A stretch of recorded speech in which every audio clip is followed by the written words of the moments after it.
নমস্কাৰ মই প্ৰণিতা লৈ আহিছো এই মুহূৰ্তৰ বিগ ব্ৰেকিং নিউজ নতুনকৈ ৰাজ্যৰ লাখ লাখ লোকক পুনৰ ৰেচন দিয়া হ'ব ৰেচন কাৰ্ড লবলৈ সাজু হৈ থাকক যিসকল দুখীয়া লোকে এতিয়ালৈকে ৰেচন কাৰ্ড নাই পোৱা তেওঁলোকে কমপ্লেইন কৰিছিল আৰু মুখ্যমন্ত্ৰী ডক্টৰ হিমন্ত বিশ্ব শৰ্মাই বিশেষ ব্যৱস্থা কৰি দিছে বৃহৎ সাৰ্ভে আৰম্ভ হ'ব ৰাজ্যত কিমান দুখীয়া মানুহ আছে সকলোৰে ৰেচন পালে না নাই চলিব সাৰ্ভে সমান্তৰালকৈ তেওঁলোকৰ নাম এন্ট্ৰি কৰিব লগে লগে তেওঁলোকক ৰেচন কাৰ্ড দিব ৰেচন কাৰ্ড কেতিয়া দিব সকলোৱে হয়তো জানিব বিচাৰিছে ছেপ্টেম্বৰ অক্টোবৰৰ ভিতৰতে তেওঁলোকে নতুনকৈ ৰেচন কাৰ্ড পাবলৈ গৈ আছে ডাঙৰ ঘোষণা কৰিছে মুখ্যমন্ত্ৰী ডক্টৰ হিমন্ত বিশ্ব শৰ্মাই মুহূৰ্তত জনাই আছো আটাইতকৈ ডাঙৰ খবৰ বিগ ব্ৰেকিং নিউজ নতুনকৈ ৰাজ্যৰ লাখ লাখ লোকক দিয়া হ'ব পুনৰ ৰেচন কাৰ্ড এই ৰেচন কাৰ্ড দিয়াৰ বাবে বিশেষ ব্যৱস্থা কৰি দিছে মুখ্যমন্ত্ৰী ডক্টৰ হিমন্ত বিশ্ব শৰ্মাই ডাঙৰ ঘোষণা মুখ্যমন্ত্ৰীগৰাকীৰ তেওঁ উল্লেখ কৰিছে বহুলোকে ৰেচন পোৱা নাই বুলি অভিযোগ দি আছিল আৰু সেই অভিযোগৰ পাছতে আমি বিশেষ ব্যৱস্থা কৰিছো ৰেচন কাৰ্ড নতুনকৈ দিয়াৰ ব্যৱস্থা কৰা হৈছে লাখ লাখ লোকৰ বাবে আহি গ'ল ডাঙৰ খবৰ যিসকল লোকে ৰেচন কাৰ্ড এতিয়াও পোৱা নাই তেওঁলোকৰ বাবে নতুন নিয়মেৰে চলিব বিশেষ অভিযান কোনো ধৰণৰ যাতে জালি নহয় কোনো ধৰণৰ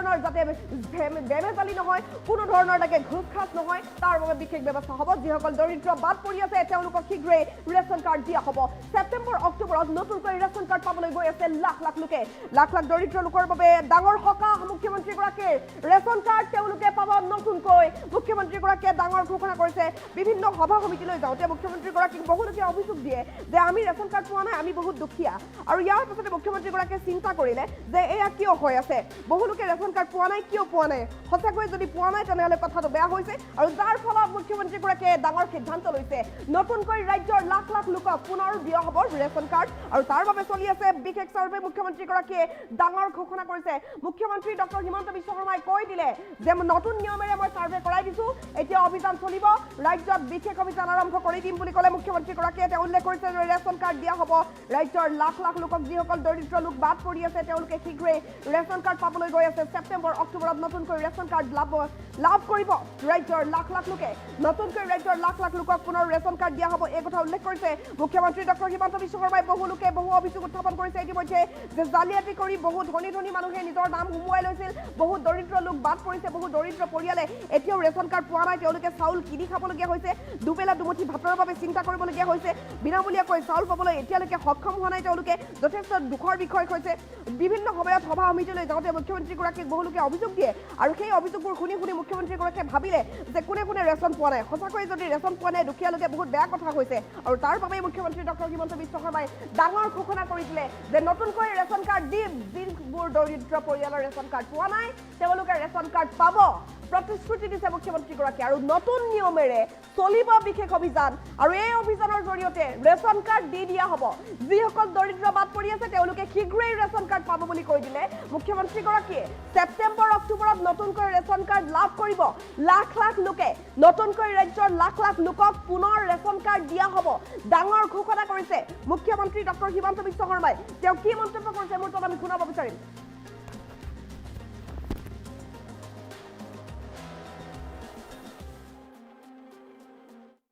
আজি আমাৰ বহুত মানুহৰ হাতত ৰেচন কাৰ্ড নাছিলে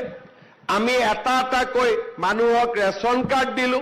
ছেপ্টেম্বৰ অক্টোবৰ মাহত মই আৰু অলপ ৰেচন কাৰ্ড দিম কাৰণ আজিকালি ৰেচন কাৰ্ডৰ ডিমাণ্ডো বাঢ়ি গৈছে আগতে ৰেচন কাৰ্ডত আমি চাউল পাইছিলো এতিয়া আমি ৰেচন কাৰ্ডত চাউলৰ লগত আমি 5 লাখ টকালৈকে মেডিকেল ট্ৰিটমেণ্ট কৰিব পাৰো এই বছৰ অসমত দুখীয়া মানুহৰ মেডিকেল ট্ৰিটমেণ্টৰ খৰচৰ কাৰণে চৰকাৰে 1000 কোটি টকা হস্পিটালত বিল দিছে আপোনালোকে চিন্তা কৰক আপোনালোকে গৈছে কাৰ্ডখন দেখুৱাইছে ট্ৰিটমেণ্ট কৰিছে কিন্তু কোনবাইতো টকাটো দিব লাগিব চৰকাৰে আপোনালোকৰ হৈ 1000 কোটি টকা এই আজি তাৰিখলৈকে এই বছৰত আমি হস্পিটাল আৰু নাৰ্ছিং হোমত বিল জমা দিছো চাউল পালো আমি তাৰ লগতে মেডিকেল ট্ৰিটমেণ্টৰ সুবিধা পালো এতিয়া আমি কি কৰিব খুজিছো চাউলৰ লগতে এইবাৰ আমি চিন্তা কৰিছো যে ৰেচন কাৰ্ডত আমি ৰাইজক কম দামত দালি দিম নিমখ দিম কিমান টকা কম দামত দিম যদি বজাৰত দালিৰ দাম 100 টকা হয় মই আপোনালোকক 1 কেজি দালি ৰেচন কাৰ্ডত 75 টকাত দি দিম তাৰমানে 25 টকা বজাৰতকৈ কম দামত দিম চেনি যদি দোকানত যদি চেনিৰ দাম 50 টকা হয় মই আপোনালোকক 1 কেজি চেনি 25 টকা দামত দি দিম অৰ্থাৎ চাউল বিনামূলীয়া দালিৰ দাম 25 টকা কম নিমখৰ দাম 10 টকা কম আৰু চেনিৰ দাম 25 টকা কম আজি আমাৰ বহুত মানুহৰ হাতত ৰেচন কাৰ্ড নাছিলে আমি এটা এটাকৈ মানুহক ৰেচন কাৰ্ড দিলো সেপ্টেম্বৰ অক্টোবৰ মাহত মই আৰু অলপ ৰেচন কাৰ্ড দিম কাৰণ আজিকালি ৰেচন কাৰ্ডৰ ডিমাণ্ডো বাঢ়ি গৈছে আগতে ৰেচন কাৰ্ডত আমি চাউল পাইছিলো এতিয়া আমি ৰেচন কাৰ্ডত চাউলৰ লগত আমি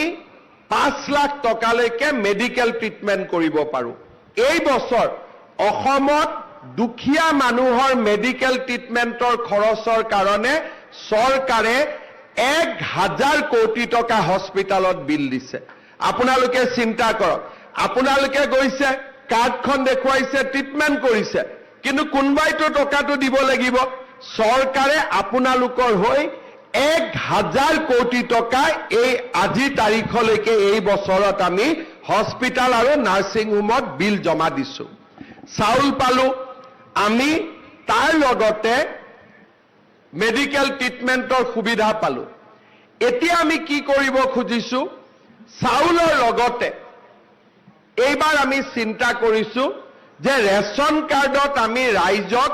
কম দামত দালি দিম নিমখ দিম কিমান টকা কম দামত দিম যদি বজাৰত দালিৰ দাম 100 টকা হয় মই আপোনালোকক 1 কেজি দালি ৰেচন কাৰ্ডত 75 টকাত দি দিম তাৰমানে 25 টকা বজাৰতকৈ কম দামত দিম আৰু চেনি যদি দোকানত যদি চেনিৰ দাম 50 টকা হয় মই আপোনালোকক 1 কেজি চেনি 25 টকা দামত দি দিম অৰ্থাৎ চাউল বিনামূলীয়া দালিৰ দাম 25 টকা কম নিমখৰ দাম 10 টকা কম আৰু চেনিৰ দাম 25 টকা কম আজি আমাৰ বহুত মানুহৰ হাতত ৰেচন কাৰ্ড নাছিলে আমি এটা এটাকৈ মানুহক ৰেচন কাৰ্ড দিলো সেপ্টেম্বৰ অক্টোবৰ মাহত মই আৰু অলপ ৰেচন কাৰ্ড দিম কাৰণ আজিকালি ৰেচন কাৰ্ডৰ ডিমাণ্ডো বাঢ়ি গৈছে আগতে ৰেচন কাৰ্ডত আমি চাউল পাইছিলো এতিয়া আমি ৰেচন কাৰ্ডত চাউলৰ লগত আমি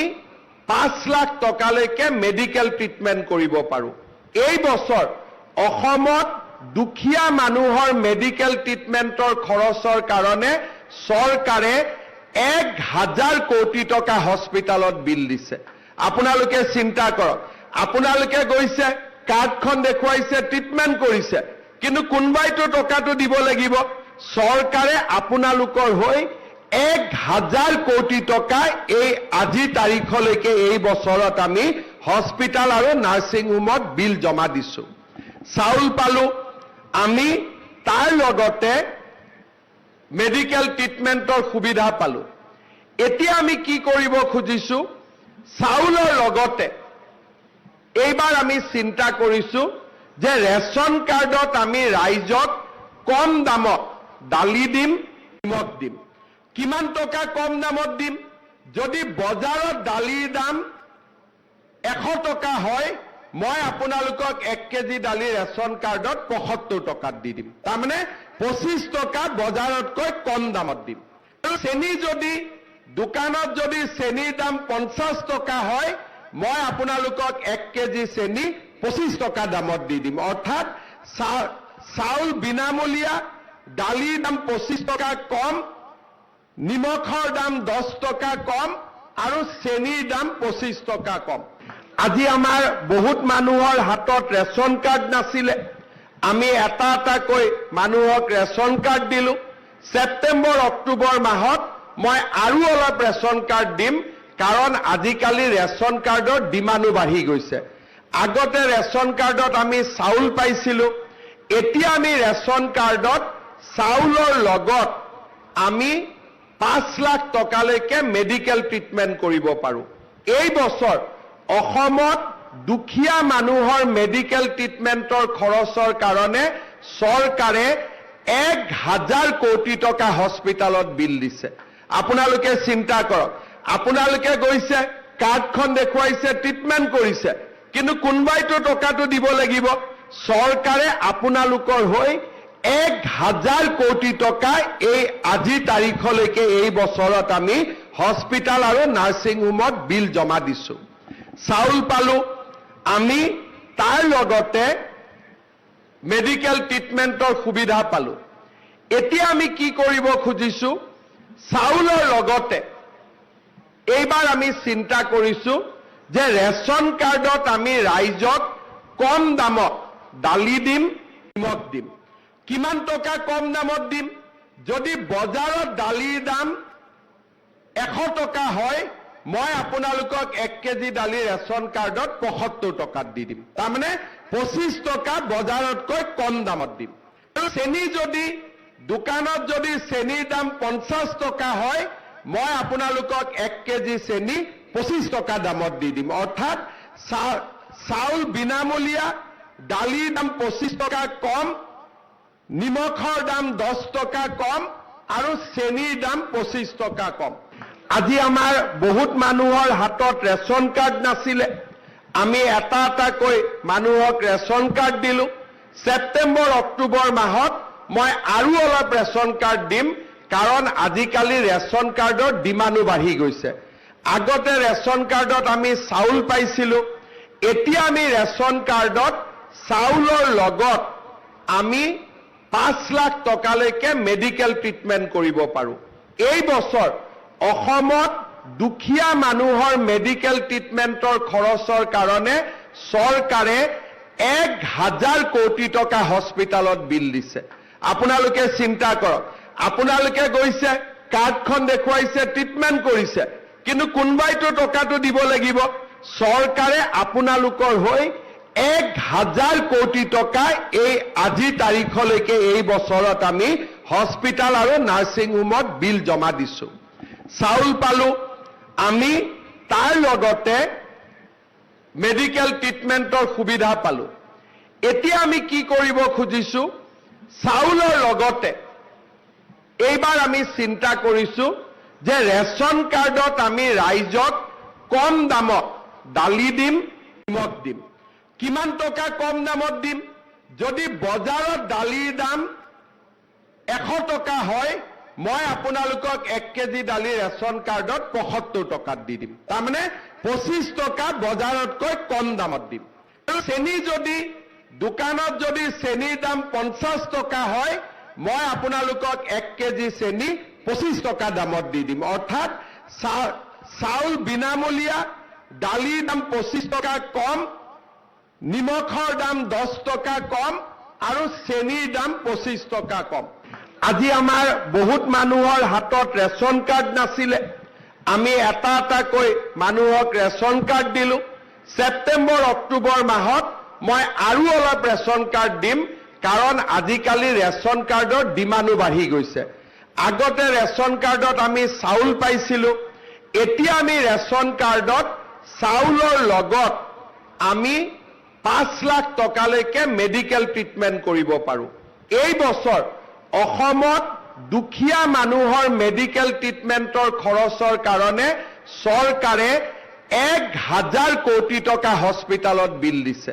আপোনালোকে চিন্তা কৰক, আপোনালোকে গৈছে, কাৰ্ডখন দেখুৱাইছে, ট্ৰিটমেণ্ট কৰিছে, কিন্তু কোনোবাইতো টকাটো দিব লাগিব। চৰকাৰে আপোনালোকৰ হৈ 1000 কোটি টকা এই আজি তাৰিখলৈকে এই বছৰত আমি হস্পিটাল আৰু নাৰ্ছিং হোমত বিল জমা দিছো। চাউল পালো আমি, তাৰ লগতে মেডিকেল ট্ৰিটমেণ্টৰ সুবিধা পালো। এতিয়া আমি কি কৰিব খুজিছো, চাউলৰ লগতে এইবাৰ আমি চিন্তা কৰিছো যে ৰেচন কাৰ্ডত আমি ৰাইজক কম দামত দালি দিম, নিমখ দিম। কিমান টকা কম দামত দিম? যদি বজাৰত দালিৰ দাম 100 টকা হয়, মই আপোনালোকক 1 কেজি দালি ৰেচন কাৰ্ডত 75 টকাত দি দিম। তাৰমানে 25 টকা বজাৰতকৈ কম দামত দিম। আৰু চেনি যদি দোকানত যদি চেনিৰ দাম 50 টকা হয়, মই আপোনালোকক 1 কেজি চেনি 25 টকা দামত দি দিম। অৰ্থাৎ চাউল বিনামূলীয়া, দালিৰ দাম 25 টকা কম, নিমখৰ দাম 10 টকা কম আৰু চেনিৰ দাম 25 টকা কম। আজি আমাৰ বহুত মানুহৰ হাতত ৰেচন কাৰ্ড নাছিলে আমি এটা এটাকৈ মানুহক ৰেচন কাৰ্ড দিলো ছেপ্টেম্বৰ অক্টোবৰ মাহত মই আৰু অলপ ৰেচন কাৰ্ড দিম কাৰণ আজিকালি ৰেচন কাৰ্ডৰ ডিমাণ্ডো বাঢ়ি গৈছে আগতে ৰেচন কাৰ্ডত আমি চাউল পাইছিলো এতিয়া আমি ৰেচন কাৰ্ডত চাউলৰ লগত আমি 5 লাখ টকালৈকে মেডিকেল ট্ৰিটমেন্ট কৰিব পাৰো এই বছৰ অসমত দুখীয়া মানুহৰ মেডিকেল ট্ৰিটমেন্টৰ খৰচৰ কাৰণে চৰকাৰে 1000 কোটি টকা হস্পিটালত বিল দিছে